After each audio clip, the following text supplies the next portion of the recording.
3, 2, 1 start. তো guys আমরা এখন লেবু দিয়ে নো রিঅ্যাকশন 1 2 3 ক্যামেরা দিয়ে তাকাতে হবে।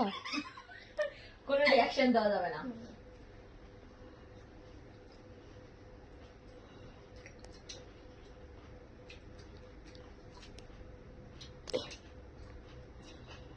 ক্যামেরা দিয়ে দাও। তো কি করে খাচ্ছিস? মেরে সব পারে শেষ। খেয়ে নিয়েছিস পুরো কুড়াও চিবিয়ে খেয়ে নিয়েছিস কুড়া খাইনি তোরা কি করে খাচ্ছিস यार? খেয়ে নিলাম। এই খোসা গাইস, না আমি খেয়ে ফেলেছি গাইস। খোসা তিতো। তোমরাই বলো যে লেবুর খোলাটা খেলে ভালো লাগবে না খারাপ হবে, লেবুর গাছ হবে। এই হচ্ছে জিনিস, স্যালাড।